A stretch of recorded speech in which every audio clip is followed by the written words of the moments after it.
I'm Dulce Whitford, and I recently turned 28.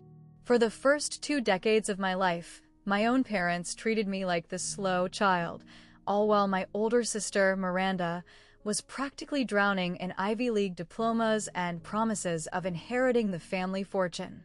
Over family dinners, they would openly make jokes about my dyslexia. They kept me completely shut out of every major family decision, and when we eventually worked together, my paycheck was a mere fraction of what they handed my sister.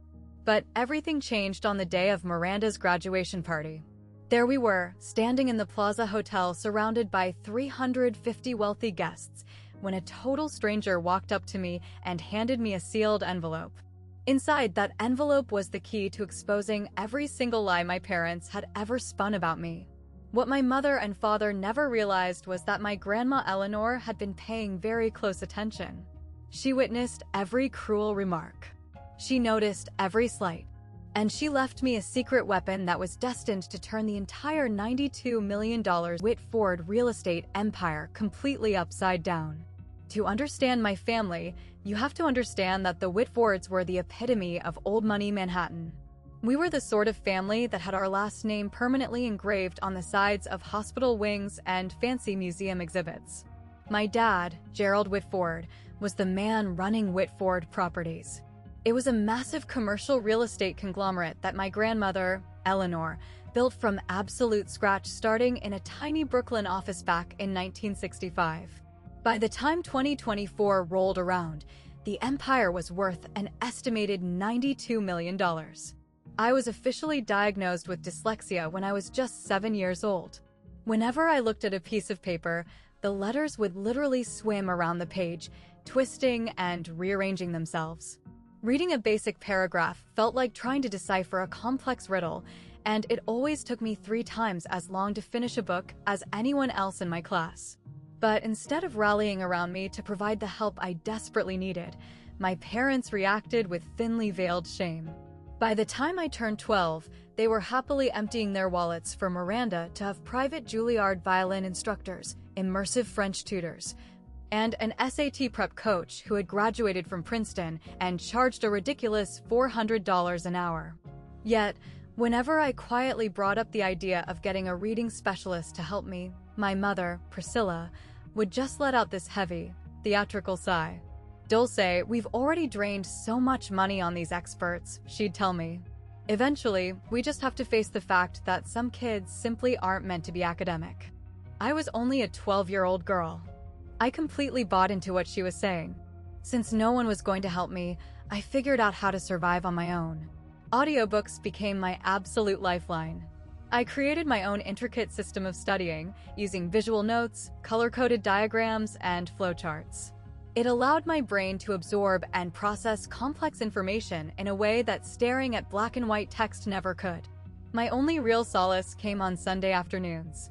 I would hop on the train and ride up to my grandma Eleanor's spacious apartment on the Upper West Side. We'd sit together for hours, and instead of forcing me to read dense textbooks, she would explain complicated concepts to me through engaging stories. "Dooley," she murmured to me one afternoon, resting her gently wrinkled hand over mine. "You might read slower than the rest of them, but you notice things that everyone else completely overlooks. That isn't a disability, my sweet girl. That is a completely different kind of vision." At the time, I couldn't fully grasp the magnitude of what she was telling me. I'd eventually figure it out, but first, I had to endure another 19 years of being treated like the Whitford family's most shameful, closely guarded secret. Let me take you back to Christmas of 2018. Around 20 of our relatives were crammed around the massive mahogany dining table inside my parents' luxurious Upper East Side townhouse. There were glittering crystal chandeliers overhead, a fully catered feast, and the usual exhausting performance of the perfect Whitford family. My dad stood tall at the head of the long table, clinking his wine glass to get everyone's attention. "I have an announcement to make," he proclaimed, using that booming, authoritative boardroom voice that he wore like a tailored suit. "Miranda has officially been accepted into Harvard Law School, on a full scholarship." The room erupted. People clapped, they cheered, and Miranda looked down, playing the part of the beautifully modest genius. "My oldest daughter," Gerald went on, absolutely glowing with pride, will be the very first Whitford to walk the halls of Harvard in 3 generations. She is going to elevate this family and this business to heights we've never seen. More cheering. My Uncle Richard gave Miranda a hearty pat on the back, while my Aunt Catherine pretended to dab a tear from her eye. And then, my father's gaze slowly traveled down the length of the table until it landed on me. And duly, he paused. Suddenly, all the joyous warmth in his tone vanished into thin air. Well, Dooley is sitting here too. A handful of relatives let out these quiet, incredibly awkward chuckles. It was that terrible, stifled sound people make when they are deeply uncomfortable but don't want to ruin the mood. I looked over at Miranda, hoping she might say something to defend me. Instead, she just chuckled right along with them. I dropped my eyes to my plate, watching the fancy roasted lamb blur as I fought back a wave of hot tears. Suddenly, beneath the table, someone grabbed my hand. It was a pair of thin, papery fingers. Grandma Eleanor was sitting right across from me, giving my hand a reassuring, powerful squeeze. When I glanced up at her face, her eyes were blazing with something fierce. It looked like pure, unadulterated fury, aimed directly at her own son. She didn't cause a scene that night. But a few months later, she requested I come over to her apartment because she had something incredibly important to give me. Little did I know, that Christmas dinner, that one display of casual, unprovoked cruelty in front of 20 family members, was the spark that lit a fuse. A fuse that would quietly burn for 5 years before it finally detonated. Fast forward to 2022. I had just graduated from a standard state university. It wasn't an Ivy League school. It was never going to be an Ivy League school, but I was proud. I applied for a job at Whitford Properties because I desperately wanted to prove that I was capable of contributing and that the family empire could be my legacy, too. My father reluctantly agreed to bring me on board as a basic administrative assistant. My starting salary was $42,000 a year. Ironically, that very same month, Miranda was brought into the company as the new chief legal counsel. Her starting package? $280,000 a year, not including her massive bonuses. My daily corporate life consisted of standing at the copy machine, scheduling empty conference rooms, and running out to buy lattes for executives who couldn't even be bothered to learn my first name. I was entirely barred from sitting in on actual meetings, and I was never once handed a real contract to review. But even from the sidelines, I was always watching, and I was always listening. Spending endless hours in that cramped copy room allowed me to realize something incredible about myself. I had a knack for spotting intricate patterns that completely flew over everyone else's heads. Whenever I overheard the higher-ups discussing upcoming acquisitions in the corridors, I would go back to my desk and secretly sketch out complex flowcharts. I mapped out exactly how the money moved, the hidden relationships between the buyers and sellers, and the potential legal conflicts. The coping mechanism I had originally invented to deal with my dyslexia had secretly evolved into a corporate superpower. Grandma Eleanor had actually trained me to do this. Years ago, during those quiet Sunday afternoons, she used to pull out the company's oldest, original contracts. She taught me that you didn't have to read them word for word to understand them. You just had to view them as architectural structures. Your father looks at these contracts exactly like a lawyer, she told me back in 2019, right before she started getting sick. He scours the pages looking for loopholes and weaknesses he can exploit. But you, Dulce? You read them like a master architect. You see exactly how all the supporting beams connect. It was on that exact same afternoon that she handed me a small, heavy mahogany box fitted with shiny brass hinges. I want you to keep this somewhere safe, she instructed me, her voice entirely serious. Do not open it yet. When the time comes that you finally need it, you'll know. I took that little box home, buried it in the back of my bedroom closet, and tried my best to brush off the heavy, ominous feeling her words had left behind. Let's rewind slightly to that day in March of 2019 at my grandmother's apartment. She was 82 years old at the time. The woman who used to have such a commanding, vigorous presence had grown noticeably frail. Her silver hair looked thin against the fabric of her favorite armchair, but her eyes, those sharp, observant eyes, were as piercing as they had ever been. "Sit down, Dooley," she commanded softly. I took my usual spot across from her in the living room. The walls around us were practically a museum of her achievements. There was a framed photo of Eleanor breaking ground on her very first real estate project in Brooklyn back in '65. Another of her shaking hands with Mayor Koch. Another of her proudly holding a Women in Business trophy in 1987. Strikingly, there wasn't a single photograph on those walls featuring my father running the company. "I built Whitford Properties out of absolute nothing," she declared, her voice laced with decades of unbreakable steel. "It started with one cramped office and a single secretary. 60 years of my blood and sweat." "Your father," she stopped, and this deep, visceral bitterness washed over her expression. "Your father just inherited it. He didn't build a damn thing. He possesses no understanding of what it actually means to create something from the ground up."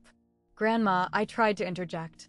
"He evaluates human beings based on their shiny credentials, their fancy degrees, and how loudly they can talk in a boardroom," she continued, leaning forward with intense focus. "I evaluate human beings based on how they treat the people who don't have the power to fight back. And out of everyone in our bloodline, Dulce, you are the only one who actually understands how to be kind." That was when she shoved the locked wooden box into my palms. "There is something inside here that is going to help you one day. But not today. You aren't quite ready for it yet, and frankly, neither is Gerald." She squeezed my fingers incredibly hard. "When the inevitable happens, when he finally shows you exactly the kind of man he is, you will know exactly what you have to do." I was burning with questions. I wanted to ask what the box contained, why she was giving it to me instead of Miranda, and what she meant about my dad. But she swiftly pivoted the conversation, chatting brightly about the weather, her garden, and a new novel she was reading. 18 months later, she passed away. Pancreatic cancer took her quickly. I was sitting right there in the quiet hospice room, tightly holding her hand as she took her final breath. I was the only person in our entire family who bothered to be at her bedside. Through it all, that mahogany box remained completely sealed, hiding in my closet. Fast forward to April of 2024. I was sitting at my desk when the email popped up on a random Tuesday afternoon. The subject line read, "Position restructuring, confidential. Dear Ms. Whitford, as a part of our ongoing organizational optimization efforts, your current position is being eliminated, effective July 1st, 2024. Human Resources will be reaching out shortly to discuss your severance options." I sat there and read the paragraph 3 times over. The black text swam around, scrambled itself, and settled back down into the exact same soul-crushing message. They were firing me. Later that evening, long after the rest of the floor had gone home, I stayed late to organize a bunch of filing cabinets that no one was ever going to look at. My tiny cubicle shared a thin, poorly insulated wall with my father's massive corner office. Suddenly, I heard muffled voices. It was Gerald and Priscilla. "We simply cannot have her sitting out there when Miranda officially takes the reins," I heard my father complaining. "It's a terrible look. The CEO's sister functioning as a glorified secretary? People are going to start asking uncomfortable questions." "What kind of questions?" my mother asked. "They'll ask why she isn't in a leadership role, why we haven't promoted her through the ranks." He paused, his voice dropping lower. "They'll ask why she is, the way she is." My mother's reply was sickeningly gentle. "We have done absolutely everything in our power for her, Gerald. You know we have. Some children just do not have what it takes to succeed." "Exactly," Gerald agreed instantly. "Which is exactly why she needs to go. We'll cut her a very generous severance check. She can go out and find a job somewhere else. Something a little more suited to her specific abilities." I stood completely frozen, pressing my palm flat against the cold cubicle wall. I only made $42,000 a year. The cramped studio apartment I shared with 2 roommates out in Queens cost me $1,800 a month. I had zero savings account, zero financial safety net. If I lost this meager paycheck, I was going to be completely homeless in less than 60 days. But honestly, the money wasn't even the thing that was making my chest feel like it was caving in. It was a dark, chilling realization that was settling deep into my bones. If I simply walked away and let them do this, if I quietly accepted their completely fabricated version of who I was. I was going to spend the rest of my existence playing the role of the tragic family failure. And it wouldn't be because I had actually failed at anything. It would be because I was never given a single opportunity to try. Miranda's massive graduation party was scheduled for the very next night. As I packed up my desk, I couldn't help but wonder what other grand announcements my father was preparing to make. May 15, 2024. The Grand Ballroom at the Plaza Hotel. The Gilded Room was absolutely packed to the brim with 350 elite guests.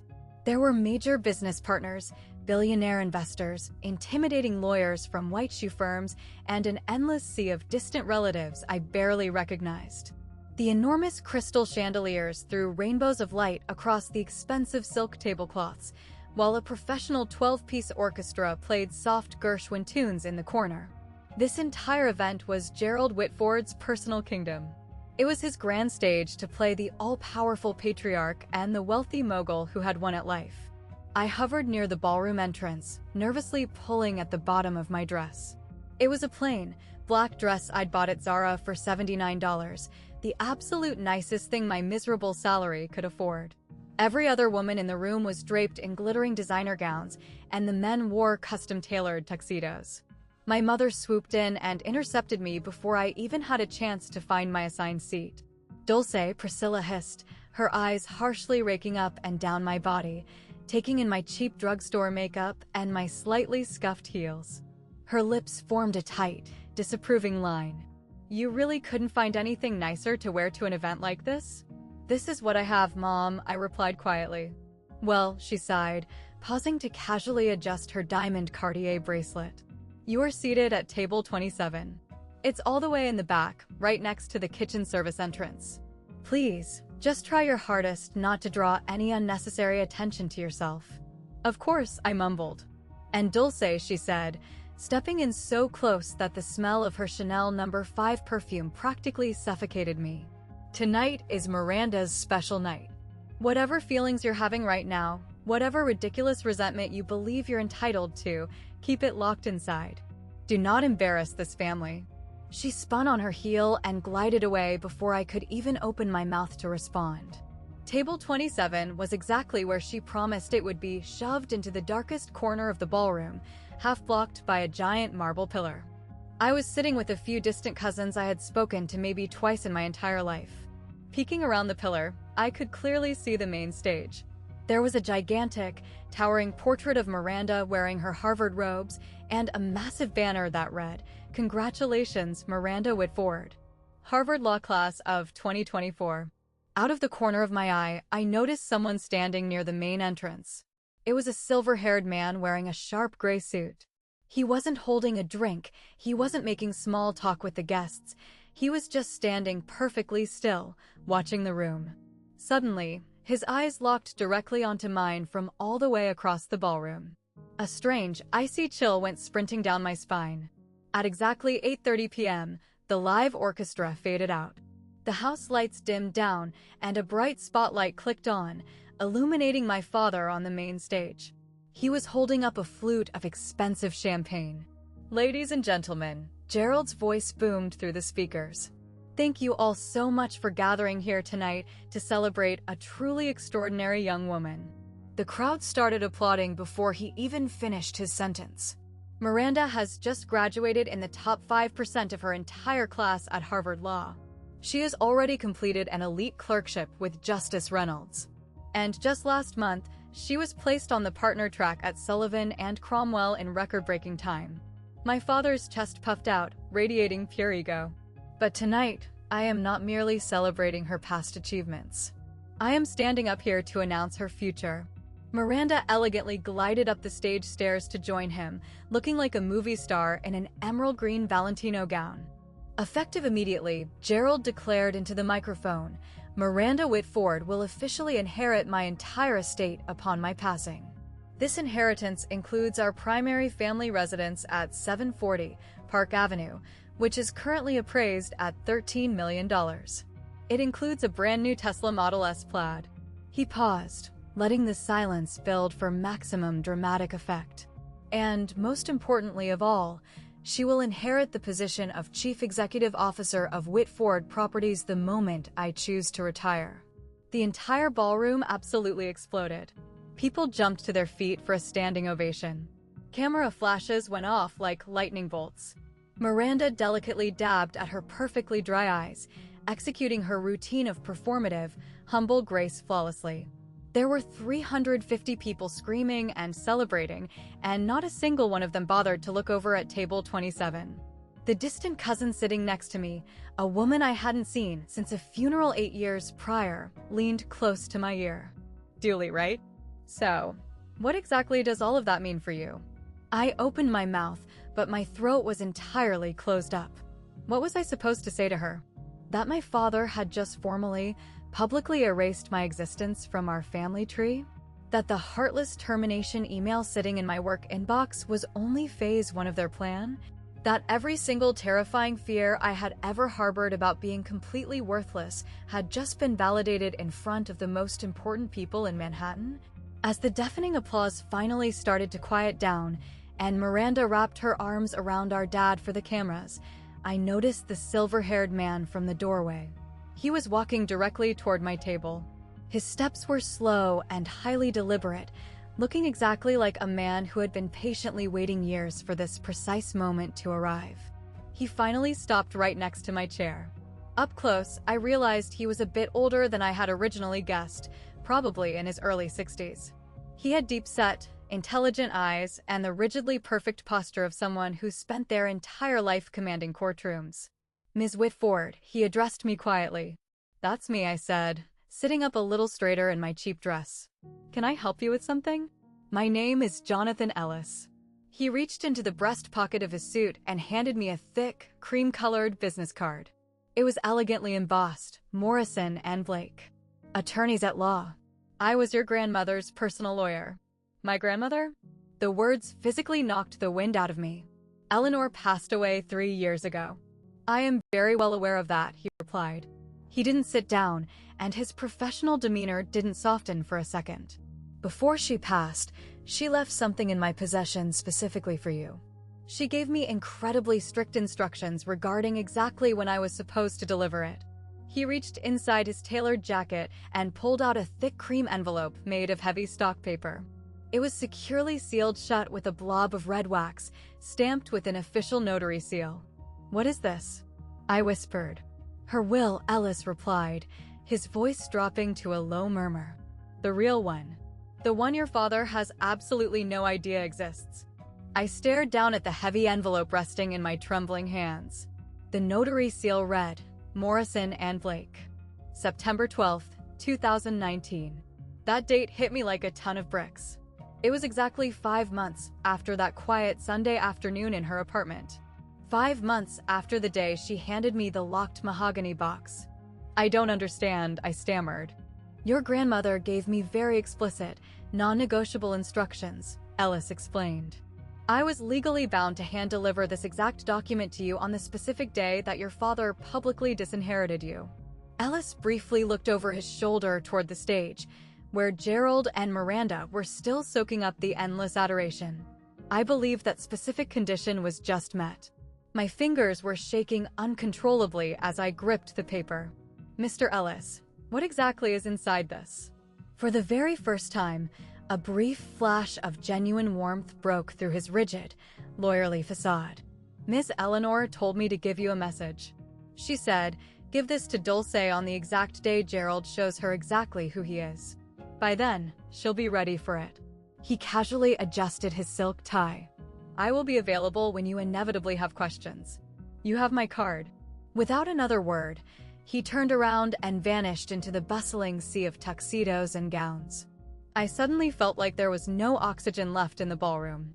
I frantically pushed my way through the swinging kitchen service doors and found an empty, quiet hallway near the catering prep area.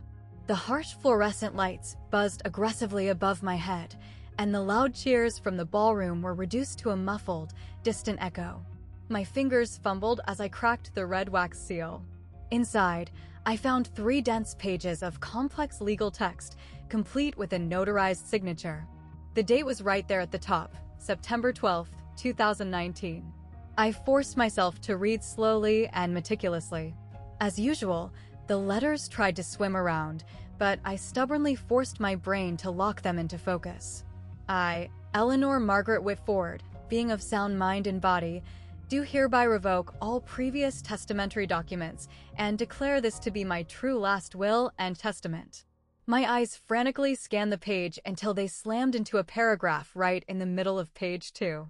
To my granddaughter, Dulce and Whitford, I bequeath 51% of my total shares in Whitford Properties LLC, currently valued at approximately $47 million, along with all permanent voting rights associated therewith. I read the sentence again, and then a third time. 51%. That was a controlling interest. I kept reading. This bequest is being made with full, undeniable knowledge of my son Gerald's ongoing treatment of Dulce. She has been actively excluded, diminished, and denied every opportunity, not due to any lack of ability, but due to a total lack of familial support. Dooley is not slow. Dooley was abandoned. And I absolutely will not allow her father's prejudice to continue poisoning this company after my death. A hard, jagged sob caught in the back of my throat. Grandma had seen it all. She had witnessed every single moment of my pain. I scrolled down to the next section. Condition. In order to officially activate this bequest, Dooley must formally submit a request for an emergency board meeting within exactly 72 hours of receiving this document. Failure to take action within this specific window will render this will completely null and void, and all assets shall transfer according to my outdated 2015 testament. 72 hours. My brain immediately did the math. The deadline was going to hit at exactly 8:30 p.m. on May 18th. I sagged back against the cold hallway wall, clutching the heavy parchment tightly against my chest.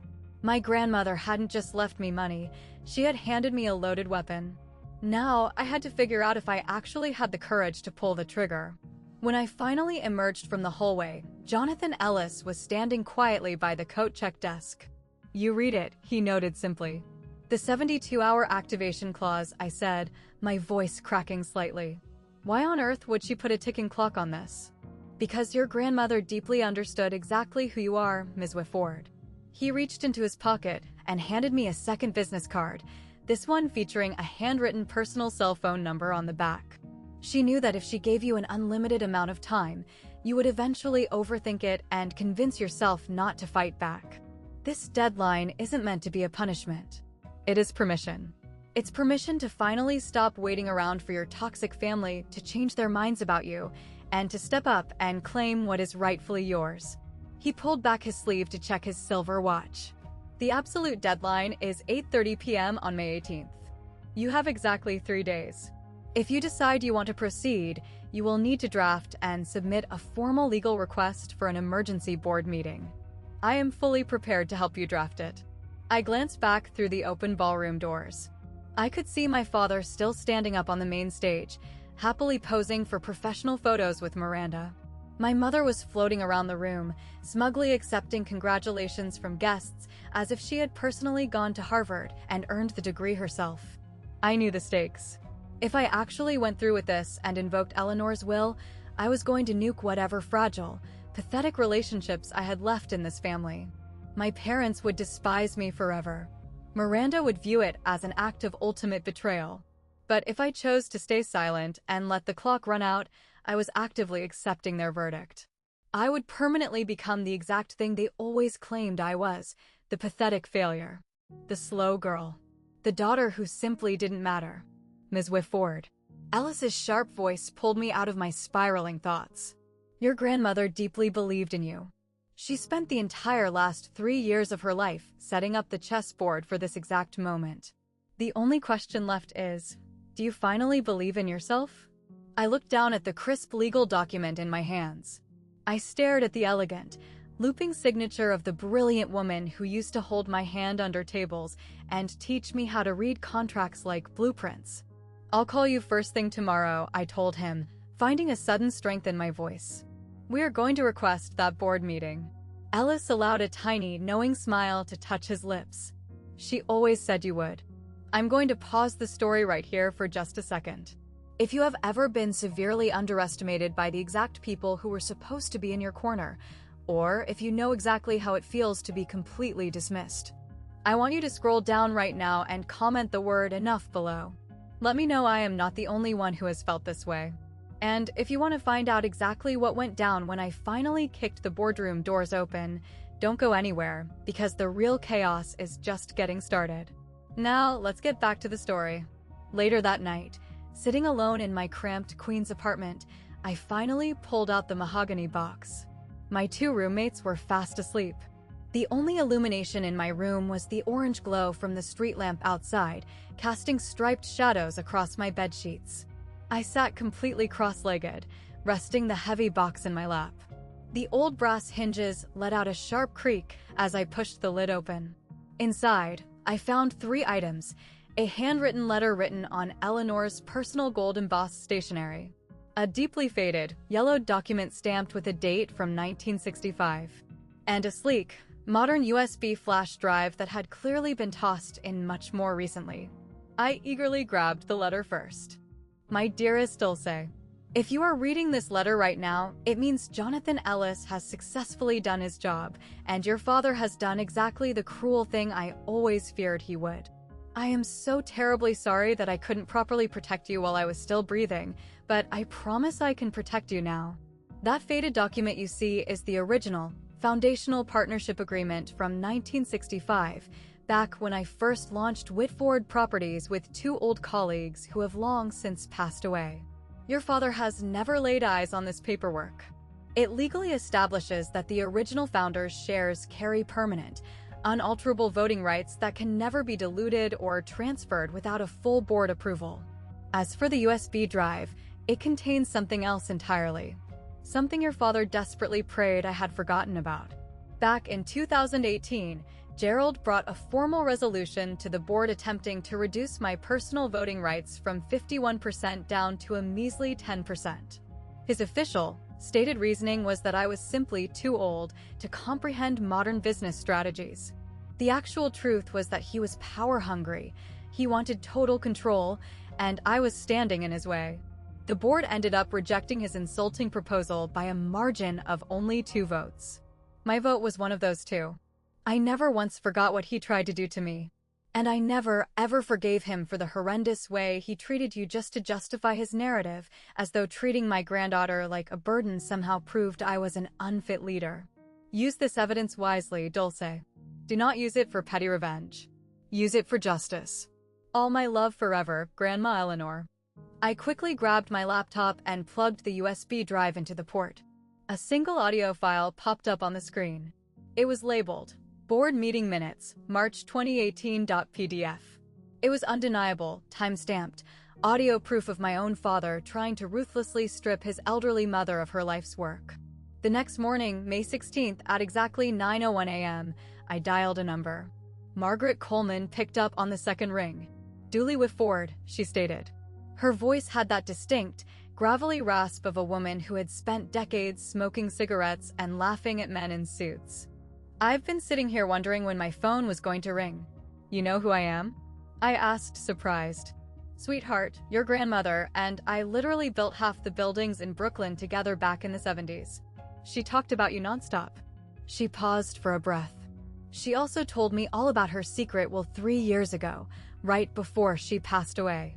I squeezed my phone. "Then you know exactly what I am preparing to do."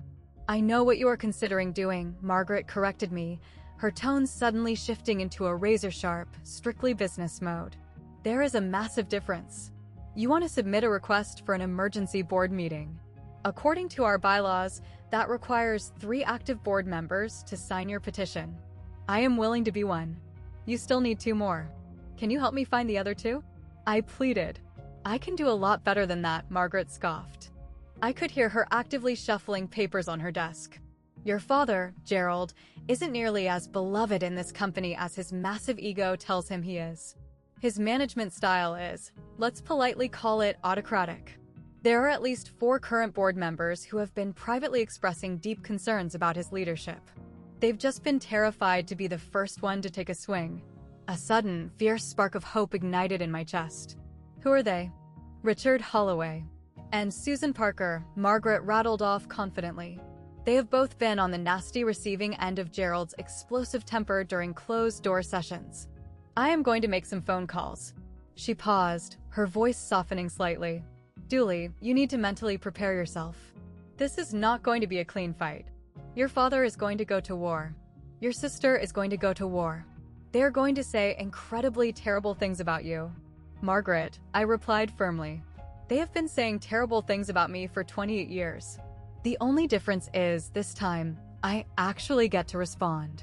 Margaret let out a loud, incredibly genuine laugh. Eleanor always bragged that you had pure steel hiding underneath all that quietness. I'm finally starting to see what she meant. She cleared her throat loudly. I will have the official petition drafted and filed by tonight. We will schedule the board meeting request for May 18th, exactly at 10 a.m. Whitford Tower, 42nd floor boardroom. Thank you so much, Margaret. Don't thank me yet, kid, she replied. Thank me when you're physically sitting at that table. May 17th, Gerald officially got wind of the pending board meeting at exactly 4 p.m. I knew the exact timestamp because Miranda called my desk phone 45 minutes later, her voice trembling with barely contained, icy rage. What the hell did you do? She hissed through the receiver. I was sitting in my pathetic little cubicle at Whitford Properties, casually pretending to alphabetize vendor files. I honestly have no idea what you're talking about, Miranda. Dad just received a formal notice from the board secretary. An emergency meeting has been called for tomorrow morning, requested by Margaret Coleman and 2 other senior directors. There was a pause so sharp it could cut glass. Margaret Coleman hasn't filed a formal request for a meeting in 15 years. What did you do? Maybe Margaret just has some valid concerns about how the company is being managed, I replied coolly. Do not play stupid games with me, Dooley. Miranda's polished composure was officially fracturing. If you are planning to embarrass this family, if you are trying to cause some dramatic scene because you're jealous. I'm just sitting here doing my job, Miranda. Same as I always do. She slammed the phone down without another word. 20 minutes after that, Gerald literally sprinted past my cubicle, making a beeline for his corner office. He didn't even glance in my direction or acknowledge my physical existence. He just stormed inside and slammed his heavy glass door hard enough to make the cubicle walls vibrate. A minute later, I could hear him screaming on the phone. It is a completely ridiculous waste of my time, he bellowed. Margaret is probably just going senile. We will go in there, quickly address her stupid concerns, and move on with our day. No, I am absolutely not worried about it. Dooley? My God, Miranda. The girl can barely even read a standard spreadsheet. She is absolutely no threat to anyone. Sitting at my desk, I actually smiled. For the first time in 28 long years, being chronically underestimated felt like my biggest strategic advantage. That night in my apartment, I treated the upcoming meeting like a military operation. I meticulously printed out 3 pristine copies of the 2019 will. I downloaded the 2018 audio file of Gerald's board meeting onto my iPhone just in case I needed backup. I drafted a brief, unemotional statement to read. It wasn't an angry accusation, just a cold presentation of the legal facts. Jonathan Ellis texted me to confirm he would be arriving right on time to act as the authenticating attorney. Right at 11 p.m., my phone buzzed with a message from Margaret. Petition officially filed. See you on the battlefield tomorrow. Your grandmother would be so damn proud.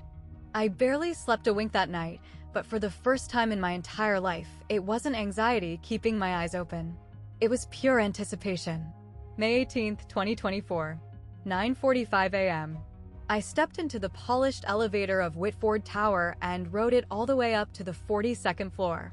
The doors slid open to reveal massive floor-to-ceiling windows and imported Italian marble. It was exactly the kind of obnoxious corporate opulence specifically designed to make normal people feel small. I stepped out wearing a gray suit blazer I had borrowed from my roommate. It was 2 sizes too big for me, and clutching a beat-up leather portfolio I had bought at Goodwill for $12. The massive security guard stationed outside the boardroom doors immediately held up his hand. Name? Dooley Whitford. He aggressively scrolled through his digital tablet and frowned. I'm sorry, you are not on the authorized attendee list for this session.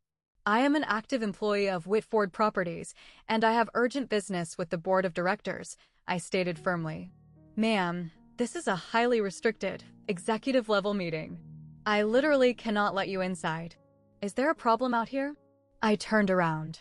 Miranda was walking down the hall, looking absolutely immaculate in a tailored navy power suit and a silk Hermes scarf.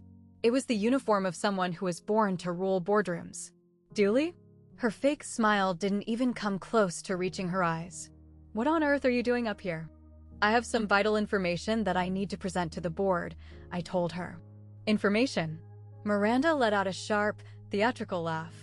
About what, exactly? You work down in the copy room. The nature of this presentation is highly confidential. Dooley, I highly doubt you even know what ROI stands for. Return on investment, I shot back without blinking.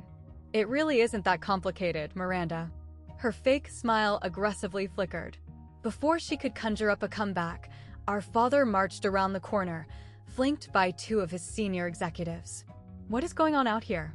Gerald demanded. Dulce seems to think she's attending the board meeting, Miranda sneered. I was just trying to explain to her that it is entirely impossible. Gerald looked me up and down with that familiar expression of absolute disgust, treating me like a stain on the carpet he couldn't quite scrub out. Dulce, turn around and go back down to your desk. This grown-up business does not concern you in the slightest.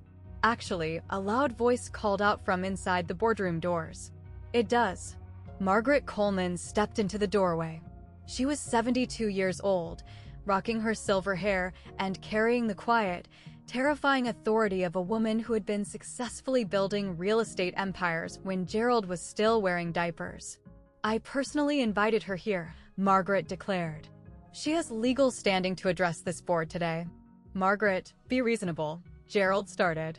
Let her in, Gerald, Margaret smiled dangerously. My father's jaw clenched so hard I thought his teeth might crack.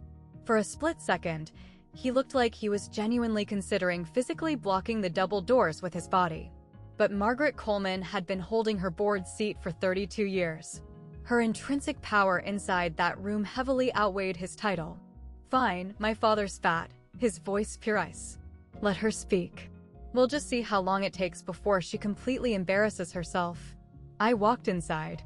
The boardroom was surprisingly smaller than I had built it up to be in my head. There was a long, oval table made of polished walnut, surrounded by 12 heavy leather chairs. Expensive oil portraits of past executives lined the walls. Right above the fireplace, I locked eyes with a painting of my grandmother Eleanor. Her painted eyes looked like they were actively watching over the room. The 12 board members slowly filtered in and took their seats. Gerald arrogantly took the head chair. Miranda confidently sat right next to him at his right hand. She wasn't technically on the board yet, but she was brazenly positioning herself as the heir apparent. I was aggressively directed to sit in a tiny chair in the far back corner, essentially the children's table of corporate governance. Over in the opposite corner, Jonathan Ellis was sitting quietly with his leather briefcase. He caught my eye and gave me one solid, reassuring nod. Robert Hartley, the official chairman of the board, a highly distinguished man in his late 60s who had been close friends with my grandmother for decades, banged his pen to call the meeting to order. This emergency session has been formally requested by Margaret Coleman, Richard Holloway, and Susan Parker, Hartley announced into the quiet room. Margaret, the floor is yours. Margaret slowly stood up. Thank you, Robert. I am going to keep my opening remarks extremely brief. She gracefully gestured a hand in my direction. The urgent matter I wish to bring before this board concerns a specific legal document that has very recently come to light. A document that directly and massively alters the core ownership structure of this entire company. I officially yield the remainder of my time to Ms. Dooley Whitford. Every single head in the room instantly snapped toward me. Miranda let out an audible smirk. Gerald dramatically leaned back in his leather chair, crossing his arms with an exaggerated display of theatrical boredom. I stood up. My hands were shockingly steady. Thank you, Mrs. Coleman, I began, projecting my voice. And thank you to the board for granting me the time to speak. I unzipped my cheap Goodwill portfolio. What I am about to present to you today is going to come as a massive shock to some of the people sitting at this table. I ask only that you patiently review the tangible evidence before making any rash conclusions. Gerald let out a ridiculously loud, echoing sigh. I completely ignored him. Before I could get out another word, my father aggressively threw his hand in the air. I'm incredibly sorry to interrupt, Robert, but before we allow this girl to waste any more of this board's highly valuable time, Gerald stood up, deliberately and slowly buttoning his suit jacket. I feel I must provide the room with some important personal context. Gerald, Margaret tried to warn him. Dulce is my daughter, Gerald spoke over her, using that sickeningly patronizing, warm tone he usually reserved for calming down furious investors. And I truly love her. But she is absolutely, unequivocally not qualified to address this board regarding any actual business matters. She currently works for us in a low-level administrative role. She possesses zero legal training. She has zero financial background. She has absolutely zero strategic corporate experience. Miranda immediately chimed in, her voice dripping with fake, sickly sweet sympathy. Dooley also suffers from severe dyslexia. She struggles heavily with basic reading comprehension. We have tried everything to support her over the years, but she gave an elegant little shrug. Some cognitive limitations simply cannot be overcome with effort alone. A few of the board members shifted awkwardly in their chairs, looking down at the table. What we are all witnessing here today, Gerald continued smoothly, is a deeply troubled, jealous young woman who is acting out. She is likely throwing this tantrum due to the major succession announcements I made at Miranda's graduation party. This is nothing more than sibling jealousy. Mr. Whitford. Robert Hartley's deep voice sliced through Gerald's speech like a heavy wooden gavel. You will have ample opportunity to respond later. But Ms. Whitford formally requested this floor time, and she is legally entitled to utilize it. Gerald aggressively sat back down. The dark look on his face promised absolute hell later. Miranda caught my eye from across the table and slowly mouthed the words, "You're embarrassing yourself." I stood there and looked at the two of them, my own father and my own sister, and suddenly, something deep inside my chest completely shifted. I wasn't feeling angry anymore. It was something significantly colder, much clearer. They weren't actually trying to protect me. They didn't even care about protecting the company. The only thing they cared about was aggressively protecting their fabricated narrative, the fictional story where I was nothing but a useless burden. Thank you, Mr. Hartley, I said cleanly. I pulled the heavy parchment envelope out of my portfolio. I will absolutely not be discussing my personal reading abilities today. Instead, I will be discussing this. I held the thick will high in the air. The room instantly went graveyard silent. This document is the true, finalized last will and testament of Eleanor Margaret Whitford, the original founder of this company. It was officially notarized on September 12, 2019. All the blood violently drained out of Gerald's face. He looked like he was going to be sick. That is completely impossible, Gerald sputtered, his voice suddenly sounding strangled. My mother's official will was executed back in 2015. I literally have a copy of it in my safe. You have a copy of her previous will, I corrected him, keeping my tone chillingly clinical. Under New York State Estates, Powers and Trusts law, any subsequent valid will automatically revokes all prior testamentary documents. This document, I walked forward and firmly placed it right in the center of the walnut table, was legally executed 4 entire years after the piece of paper you possess. I slid the heavy document directly over to Robert Hartley. Mr. Ellis, I called out, gesturing to the corner. Would you kindly approach the table and confirm the authenticity of this legal document for the board? Jonathan confidently strode out of the shadows. My name is Jonathan Ellis. I am a senior partner at Morrison & Blake.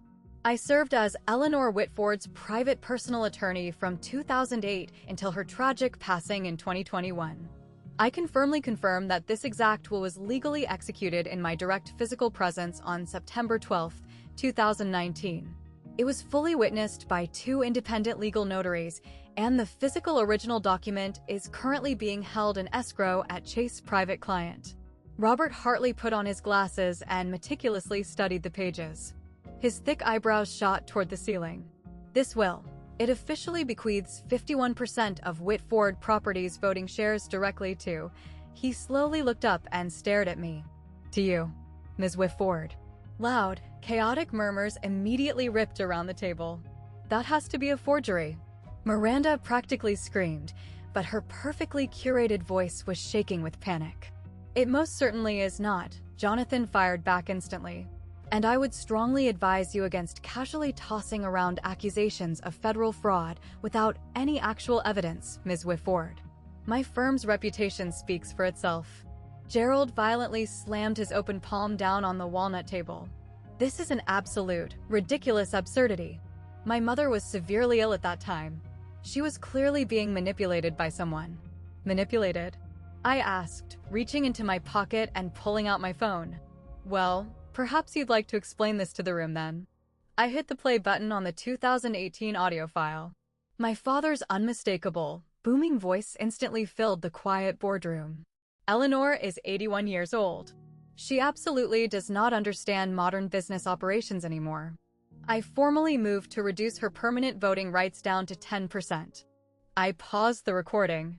The silence that fell over the boardroom was deafening. That recording, Gerald's face had flushed into a sickly, mottled purple color. That was a highly confidential, private board discussion, which my mother was attending. Yes, she was. I kept my voice dead level. And she chose to record it, exactly as was her legal right as a majority shareholder. Robert Hartley slowly placed the will back down on the table. When he looked at Gerald, his expression had hardened into pure granite. Ms. Whitford, would you please read the relevant passages of this will aloud for the official board record? Gladly. I nodded, taking a deep breath. To my granddaughter, Dulce and Whitford, I bequeath 51% of my total shares in Whitford Properties LLC, along with all voting rights associated therewith. I paused, letting the reality of those words settle over the executives. This bequest is made with full knowledge of my son Gerald's treatment of Dooley. She has been actively excluded, diminished, and denied opportunity, not due to lack of ability, but due to lack of support. Miranda let out a pathetic, choking gasp. Dooley is not slow. Dooley was abandoned. And I will not allow her father's disgusting prejudice to continue after my death. I lifted my eyes from the paper and stared directly into my father's soul. Gerald has always confused shiny credentials with actual character and college degrees with human worth. He actively tried to strip me of my voting rights simply because I saw right through his facade. He actively marginalized Dulce because she constantly reminded him of the exact kind of empathetic person he refuses to be. Gerald couldn't even form words. He just sat there, and I suddenly noticed that his hands were trembling uncontrollably against the wood. The will concludes. I read the final lines. I built this entire company from absolutely nothing. Therefore, I get to choose exactly who carries its legacy forward. I choose Dooley. Robert Hartley slowly pulled his reading glasses off his face. Jonathan, you are willing to swear under oath that this document is 100% legally binding? I am. Ellis confirmed. The old 2015 will is completely superseded. As of this exact second, Dulce Whitford is the 51% majority shareholder of Whitford Properties. Margaret Coleman flashed a tiny, victorious smile. Richard Holloway and Susan Parker shared a stunned, excited glance. And for the very first time in my 28 years of life, I watched my father look at me with an emotion other than sheer disappointment. It was genuine, unadulterated fear. This doesn't actually prove anything. Miranda desperately tried to argue, her voice cracking wildly. Even if this new will is technically valid, which we will aggressively contest in court, Dooley has absolutely zero executive business experience. She literally cannot run a multi-million-dollar company. I am not asking to run the company, I declared, projecting my voice so the entire board could hear me. I am simply asking you all to examine the facts. I reached into my portfolio and pulled out the printed board minutes. On March 14, 2018, Gerald Whitford proposed Resolution 2018-2007, actively attempting to steal Eleanor Whitford's voting shares. His officially stated rationale. I pointed directly to the highlighted paragraph. was that the company founder was no longer capable of understanding modern business. That quote was taken completely out of context. Gerald practically begged. Gerald's hostile resolution ultimately failed by exactly 2 votes. I continued, slicing right through his panic. Eleanor's vote and Margaret Coleman's vote. I turned to look at Margaret. Is that factually accurate? Margaret gave a slow, deliberate nod. It absolutely is. Eleanor called my house crying that night. She wasn't devastated about the vote. She always knew it was going to fail. She was devastated because her own flesh and blood had just attempted to brutally steal everything she had spent her life building. This is ancient history, Gerald shouted. It is hard evidence. I fired back, raising my voice to match his. It is ironclad evidence proving that my grandmother was absolutely not suffering from any diminished mental capacity when she legally drafted this 2019 will. She was proactively protecting her assets from her own greedy son, and she was protecting me. Robert Hartley surveyed the massive table. Does anyone sitting in this room currently possess any legal documentation that contradicts a single piece of evidence that has just been presented? Absolute silence. Gerald, Hartley asked. My father's jaw aggressively worked back and forth, but not a single word fell out. Miranda, Hartley pushed. My sister just stared blankly at the polished walnut. Her bulletproof composure had officially shattered into a million unfixable pieces. Richard Holloway finally spoke up. Robert, I believe we urgently need to call a recess. We need to have our internal legal counsel review every single page of these documents immediately. Agreed, Hartley said, checking his heavy watch. We will formally reconvene in exactly 15 minutes. Jonathan, please remain in the room. The board members practically leaped out of their chairs, erupting into hushed, frantic conversations. Gerald didn't move an inch. He sat completely paralyzed in his chair, staring blankly up at his mother's oil portrait above the fireplace. I honestly wondered if he could feel her ghost glaring down at him. That promised 15-minute recess slowly stretched into 45 agonizing minutes. The board's lead legal counsel, a severely thin man named Patterson whom I had never formally met, spent the entire break pacing the room on his cell phone, aggressively coordinating with Morrison and Blake, Chase's private client, and the New York State Court's records office.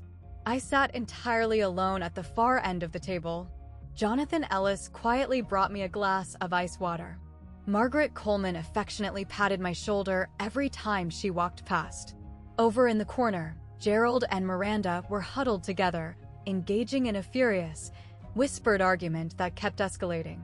Eventually, Patterson practically jogged back to the table and cupped his hand over Robert Hartley's ear, whispering frantically. Hartley's face went through a rapid series of emotions: shock, disbelief, and finally, heavy resignation. Everyone, please take your seats, Hartley commanded. The executives slowly filed back to their leather chairs. The atmosphere inside the room had morphed into something dangerously brittle. Our legal counsel has conclusively verified the following facts, Hartley announced, reading directly from his notepad. The 2019 will presented today by Ms. Whitford is 100% valid under New York state law. It completely supersedes all prior testamentary documents. Effective immediately, Dulce and Whitford legally holds 51% of all Whitford Properties shares. Someone at the table let out a loud, sharp gasp. Additionally, Hartley continued, as the new controlling majority shareholder, Ms. Whitford retains the ultimate right to propose immediate binding motions to this board, including any matters pertaining directly to executive leadership. He turned and looked me right in the eye. Ms. Whitford, do you have any specific motions you wish to bring forward at this time? I slowly stood up. My heart was slamming against my ribs like a sledgehammer, but my voice remained perfectly, terrifyingly steady. I have exactly one motion to propose. Gerald bolted out of his chair. Robert, this is an absolute outrage. Sit down, Gerald. Hartley's voice cracked like a whip, carrying an unexpected level of hostility. Ms. Whitford officially has the floor. Gerald slumped back down. All the color had drained from his face. He looked like a ghost. I slowly looked around the oval table. I was staring at 12 highly successful people who, less than 2 hours ago, would have bet their lives that I was completely incapable of functioning in the real world. Now, every single one of them was holding their breath, waiting for me to dictate their future. I held the absolute power to completely obliterate my father's entire legacy. I thought deeply about what Grandma Eleanor would actually want me to do in this exact second. And then I made my final choice. I am completely declining to propose the direct removal of Gerald Whitford as CEO, I stated clearly. The heavy tension inside the room instantly shifted. Miranda's head snapped up in utter disbelief. Even Margaret Coleman looked genuinely shocked. What I am formally proposing, I continued, is a democratic vote of confidence. This board will actively decide, right here and now, whether Gerald Whitford truly retains your confidence to remain the CEO of Whitford Properties. If the majority votes no confidence, he will be forced to resign. If the majority votes that they do have confidence in his leadership, I promise that I will absolutely not interfere with his operational leadership during my entire tenure as majority shareholder. This is an absolute farce. Miranda shrieked, jumping to her feet. You are intentionally turning this business into a humiliating public spectacle. This is just your sick revenge fantasy. No, I said, locking eyes with her. This is standard corporate governance. This is the exact same democratic process that exists in every single well-run corporation on the planet.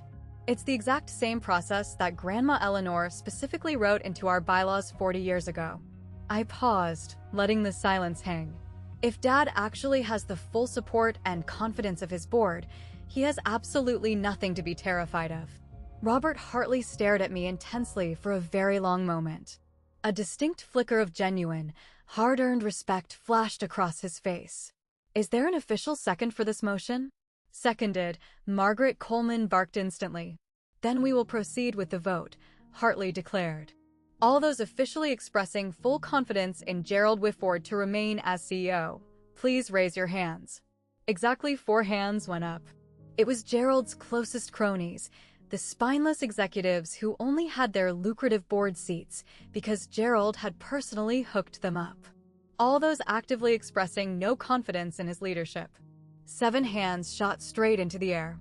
Robert Hartley meticulously counted the raised hands, double-checking his math. Then, he slowly clicked his pen and set it down. The motion officially carries 7-4, with 1 abstention. He slowly turned to face my father. Mr. Whitford, this board has formally voted no confidence in your leadership. Per Section 14.3 of our founding bylaws, you have exactly 30 days to clean out your desk and tender your official resignation. Gerald didn't make a sound. He slowly stood up, turning his body to look at me. He really looked at me. For what honestly felt like the very first time in my entire existence, he actually saw me. I had fully braced myself to be hit with a barrage of screaming rage, bitter hatred, or legal threats. But what I actually saw swimming in his eyes was so much worse. It was sheer recognition.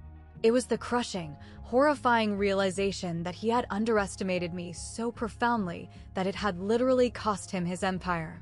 Without muttering a single syllable, he turned around and walked out of the boardroom. I know exactly what a lot of you are screaming at your screens right now. Why on earth didn't she just ruthlessly fire him right on the spot? Why did she give that monster even a 1% chance to keep his job? Honestly, because getting revenge is not the same thing as getting justice. Because completely destroying another human being doesn't magically undo the damage they did to your soul. And most importantly, because my grandmother didn't raise me to be a cruel, vindictive person. She raised me to be fiercely fair. If that mindset resonates with you, please hit the like button, hit subscribe, and turn on your notifications because this story isn't over. Not even close. Now, let's get back to the final fallout. Gerald finally caught up to me in the heavily guarded private corridor right outside the boardroom doors. Priscilla was standing right next to him. Someone from the room must have panic-dialed her during the 45-minute recess. Her perfectly contoured face was a disaster, streaked with tears and running black mascara. You. Gerald's voice was shaking with a barely restrained, violent anger. You ungrateful, scheming little. Gerald, stop, Priscilla sobbed, grabbing his suit arm. Please, not out here. Not out here. She just completely destroyed our entire family in front of 12 executives. Gerald roared. I firmly planted my feet and stood my ground. I didn't destroy a damn thing. I just handed them the truth. The truth? Gerald let out a bitter, psychotic laugh. Your poor grandmother was mentally gone. She was heavily manipulated. That sleazy lawyer, Ellis, he obviously must have. Grandma Eleanor legally drafted that will exactly 5 months after you pathetically attempted to strip her of her voting power because she finally saw exactly the kind of man you are. I fired back, my voice refusing to waver an inch. You didn't lose this company today because I betrayed you. You lost this company because you betrayed her. Priscilla weakly stepped forward, holding her hands out. Dulce, sweetheart, you have to try and understand us. We were only ever trying to protect you. You have always struggled so much. We just didn't want to put crushing pressure on you. You didn't protect me, Mom. You fully erased me. 20 years of agonizing silence suddenly crystallized into sharp, undeniable words. Every single Christmas dinner. Every single staged family photograph. Every single conversation where you exhaustively bragged about Miranda's trophies and actively pretended that I didn't even exist in the same room. That was never protection. That was complete, utter abandonment. That is simply not fair, Priscilla cried. You're entirely right. It wasn't fair, I said, locking eyes with my weeping mother. I have spent my entire life frantically trying to prove that I was somehow worthy of being in this family. Well, I am completely done proving myself. The legal documents speak for themselves. Gerald aggressively lunged forward and grabbed my arm. This is far from over. We will drag that will through court. You will lose. I aggressively yanked my arm out of his grip. And you know you'll lose. Because Grandma Eleanor meticulously planned for every single legal contingency, including this exact tantrum. I spun around and started walking toward the elevator banks. Right behind me, I could hear my mother's desperate voice echoing down the hall. Dulce, please wait. I didn't stop. For the absolute first time in my life, I didn't need their permission to leave the room. The heavy metal elevator door slid shut, permanently severing my parents' faces from my view. I slumped back against the brushed steel wall, finally allowing my lungs to take a deep, ragged breath. The massive wave of adrenaline that had been aggressively carrying me through the last 2 hours suddenly evaporated, leaving behind an incredibly unexpected emotion. I didn't feel triumphant. I didn't feel smug satisfaction. I just felt an overwhelming, crushing sense of grief. I had just violently severed 28 years of desperately hoping that things might magically change. I had finally killed the delusion that if I was just patient enough, quiet enough, and good enough, my parents would eventually wake up and love me the exact same way they loved Miranda. That pathetic hope was officially dead and buried. And I had been the one to pull the trigger. The elevator silently descended 42 floors. By the exact time it dinged and opened into the massive lobby, I had forcefully wiped my eyes and adjusted my oversized, borrowed blazer. Jonathan Ellis was patiently waiting for me by the front security desk. He paused, genuinely searching for the right word. Remarkable. It was necessary, I replied quietly. Your grandmother would heavily agree. He fell into a steady step right beside me as we walked toward the heavy glass exit doors. So, what exactly happens now? Now I go home. I go to sleep. And I try to figure out what my life is supposed to look like without the family I always thought I had. I paused. And without the company. I don't want to be the CEO, Jonathan. I honestly never did.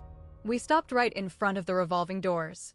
I just want the beautiful company that my grandmother built to be run by people who actually care about its future, and not by people who just view it as their God-given personal piggy bank.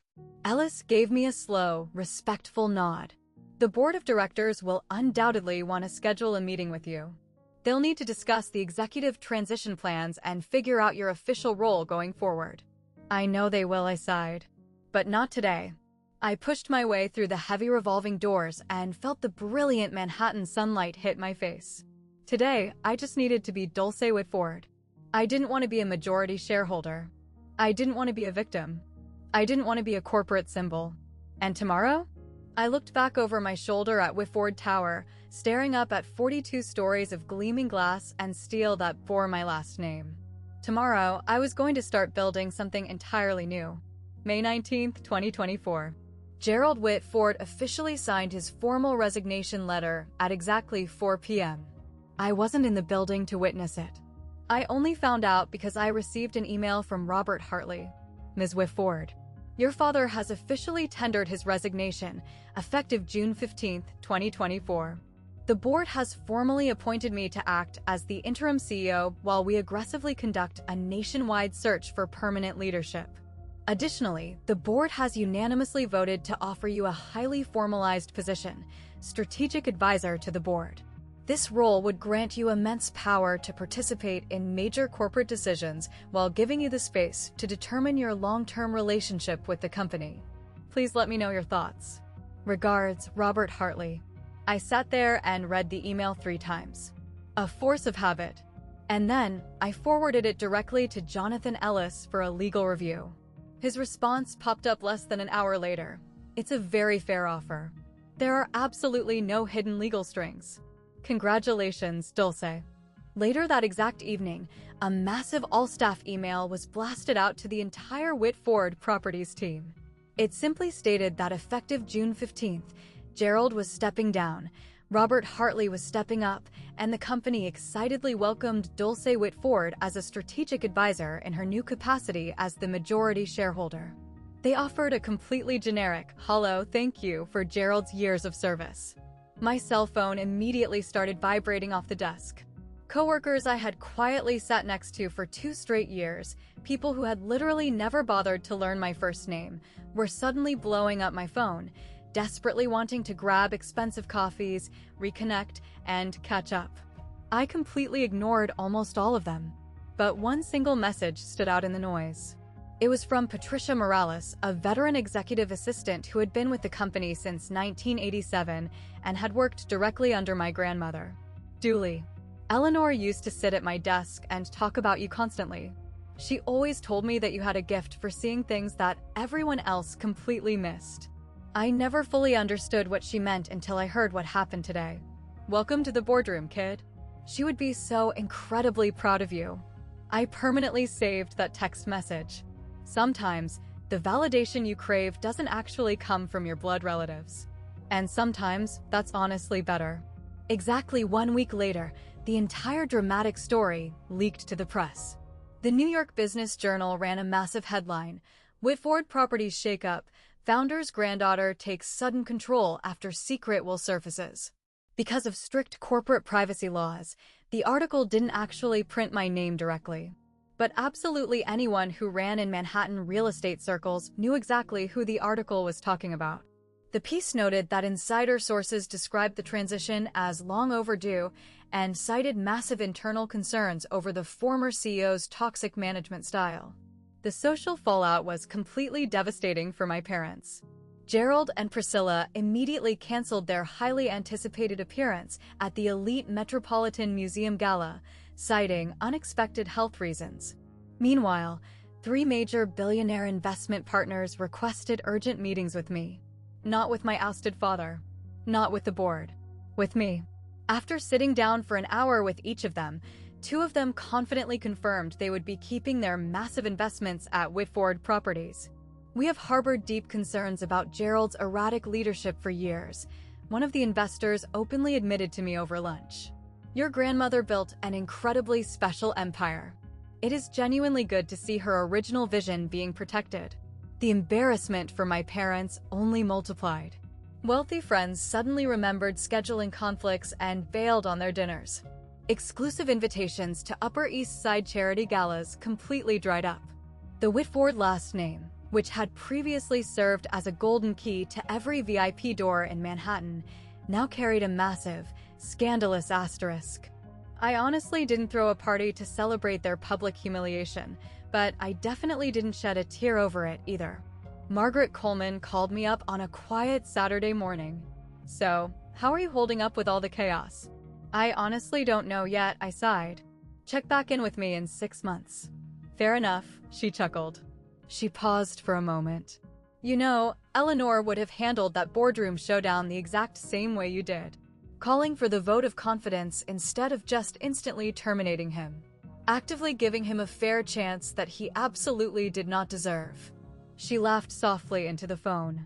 She always firmly believed that showing mercy was the ultimate, undisputed power move. I sat and thought about her words for a very long time after I hung up the phone. Mercy was never about weakness. Mercy was about having a choice. And for the very first time in my life, the choice had belonged to me. June 8, 2024. Roughly 3 weeks after the explosive board meeting, my phone rang at 2 p.m. Dulce. It was my mother. Her voice sounded more fragile and incredibly small than I had ever heard it. Can we please sit down and talk? Just the two of us. I cautiously agreed to meet her at a busy coffee shop in Midtown. It was safe, neutral territory where there was zero chance of Gerald suddenly ambushing me with his angry lawyers. When I walked in, Priscilla was already sitting in a booth. She looked noticeably older.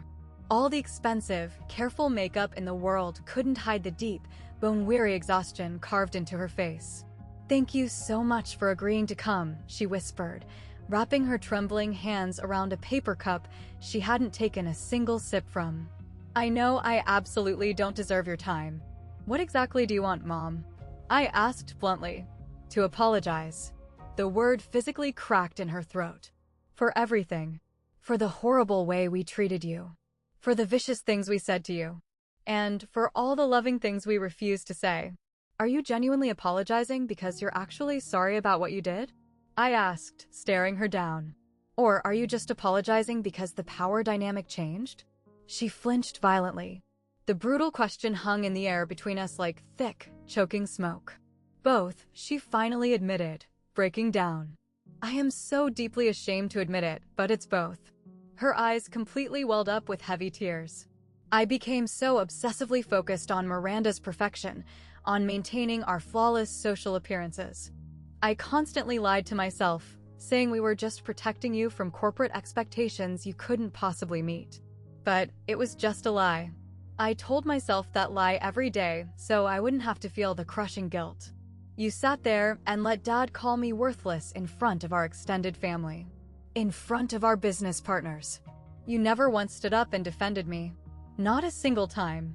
I know, she wept, a tear slipping down her expensive cheek. I know I did, and I know I can never magically undo that damage.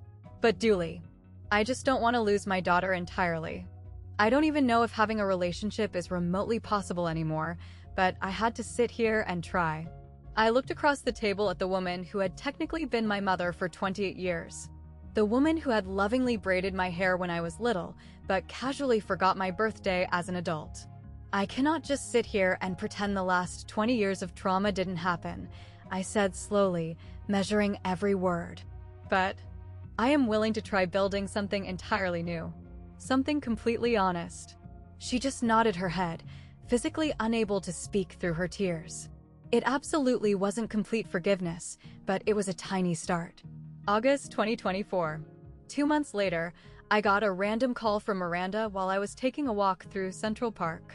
I honestly almost let it go straight to voicemail. "Dooley, I know I have absolutely zero right to ask this, but can we please meet up?" she pleaded. "There is something I desperately need to say to your face." We ended up sitting on a shaded wooden bench right near the Bethesda fountain. The brutal August heat was pressing down on the city like a heavy, suffocating blanket. Miranda looked completely different. The bulletproof, shiny armor of absolute perfection she had worn her entire life had completely cracked open. She had dark, heavy bags under her eyes, and her hair was tied back in a messy, careless bun. "I've been going to intensive therapy," she blurted out without any preamble. "Since May. 3 days a week." "That's good," I replied neutrally. "It's absolutely brutal." She let out a dark, humorless laugh. It turns out that being forced to play the golden child isn't actually a beautiful gift. It's just a completely different kind of prison cage. I just sat there and waited for her to keep going. "Dad fully expected me to be a flawless robot," she confessed, staring blankly out at the water of the fountain. "Every single straight-A grade, every massive achievement, every prestigious award, it was never actually enough for him. It was always just the bare minimum baseline for whatever impossible thing he demanded next. She finally turned her head and looked me in the eyes. And the horrific way they treated you. I just kept telling myself that it was just how things were. I convinced myself that you were just different, and that I was actually protecting you by not constantly challenging their authority. You were never protecting me, Miranda. No, she agreed softly. I was strictly protecting myself. Because I knew that if I actually stood up and defended you, I would instantly become his target, too. She wiped a tear from her eye. I know that isn't an excuse. It's just the ugly truth. What exactly do you want from me, Miranda? Nothing. I know I don't deserve a single thing from you. Her perfectly trained voice violently cracked. I just desperately wanted you to know that I finally see you now. I really see you. And I am so incredibly sorry that I didn't open my eyes sooner. We sat there in the sweltering heat in complete silence. We were just two sisters who had grown up under the exact same roof, but lived as total strangers. I absolutely cannot go back to how things used to be, I finally said, breaking the quiet. But I'm also really not interested in staying bitter enemies forever either. Maybe we can just start entirely over. From absolute scratch. Miranda's eyes instantly flooded with heavy tears. I would really, really like that. It absolutely wasn't the magical, perfect sisterly bond one had daydreamed about as a little girl. But maybe, with enough time, it could grow into something genuine. November 2024. Exactly 6 months after the explosive board meeting, I officially moved into my very own apartment in Brooklyn Heights. It was a gorgeous, one-bedroom, pre-war building that had a perfect view of the exact same bridge my grandmother Eleanor had probably walked across to get to her first tiny office back in 1965. The monthly rent was significantly more than I had ever paid in my life, but I could easily afford it now. My new annual salary as the Director of Sustainable Development at Whitford Properties was $185,000 a year, and that didn't even include the massive quarterly dividends from my 51% shares. Creating that specific title had been my own personal idea. It was a brand new corporate division completely focused on implementing green building practices, sustainable real estate acquisitions, and environmental impact assessments. It was exactly the kind of forward-thinking innovation my grandmother would have enthusiastically championed if she had lived long enough to witness it. Gerald still calls me about once a month now. The conversations are extremely short and painfully polite. He asks about the chilly weather, he asks about my new apartment, and he asks about the company. We both actively pretend the horrible past didn't happen. Honestly, it's just easier for both of us that way. Priscilla and I grab lunch together every other week. It is a slow, incredibly awkward process, but she is genuinely learning how to view me as a complete human being instead of a defective problem that needs to be hidden away. It certainly isn't the movie-perfect mother-daughter dynamic I always wanted, but it is deeply honest, which is vastly more than we ever had before. Miranda and I grab coffee on the weekends sometimes. We are slowly learning about each other. Really learning about who the other person is for the very first time. She opens up to me about the crushing, terrifying pressure she carried her whole life, and I open up to her about the agonizing loneliness I endured. Neither of us pretends the past was okay, but we are finally writing a brand new story together. Right on the main wall of my new apartment, I hung up my grandmother's beautiful oil portrait. It's the exact same painting that fiercely watched over that corporate boardroom for 40 years. Sometimes, when the evening light hits the canvas at just the perfect angle, I swear I can almost see her smiling at me. You did it, Grandma, I thought to myself. You handed me all the perfect tools. I just had to find the courage to actually use them. 6 months ago, I was completely invisible. Now, I am finally, unapologetically myself. Looking back on everything, I finally understand something today that I never could have comprehended when I was 27. My grandma Eleanor didn't leave me 51% of her massive empire because I was somehow intrinsically better than Miranda. She left it to me because she deeply knew that I would never allow immense power to corrupt my soul the exact same way it had completely destroyed my father. My dyslexia was never a tragic flaw. It is a fundamental part of exactly who I am. It is the core reason I have such a photographic visual memory, why I have endless patience, and why I possess the unique ability to spot complex patterns that everyone else completely misses. The exact traits that made me look slow in my foolish parents' eyes were the exact same traits that allowed me to clearly see the hard truth when everyone else happily looked the other way. Gerald judged human worth by fancy credentials, by Ivy League degrees, and by cutthroat boardroom performance. Eleanor judged human worth by strength of character, by pure kindness, and by the way a person treated those who lacked the power to fight back. And now, finally, I hold the ultimate power to judge my very own worth. Not by what my cruel parents say, not by what my genius sister achieved, and certainly not by what any random stranger on the internet happens to think. I judge myself by my own personal standard, my own measure, my own undeniable truth. If you are watching this video right now and you recognize even a tiny piece of yourself inside my story, if you have ever been the deeply overlooked one, the casually dismissed one, the one they all boldly claimed would never amount to a single damn thing, I desperately want you to know something.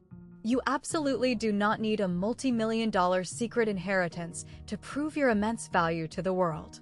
But what you do need to do is finally give yourself permission to stop desperately seeking validation and approval from broken people who will never be capable of giving it to you. Boundaries are not brick walls, they are doors. They allow you to firmly decide exactly who gets access to your precious life and strictly on what terms. My own family deeply hurt me for 28 straight years, but I absolutely didn't need to ruthlessly destroy them to finally find my own peace. I just needed to stop waiting around for them to finally see me, and I needed to start seeing myself. That profound realization is the absolute greatest inheritance my grandmother ever left me, and nobody on this earth can ever take it away. If this story meant something profound to you, or if it reminded you that your intrinsic worth is absolutely never determined by the blind people who failed to see it, I really want to hear from you. Hit the subscribe button, ring the bell, and leave a comment below telling me your own personal story of overcoming the odds. And if you want to hear even more stories exactly like this one, stories about beautifully ordinary people who finally found the raw courage to stand up and fight for themselves, make sure to click the link down in the description. Thank you so much for being here. Thank you for listening to my truth. Until next time.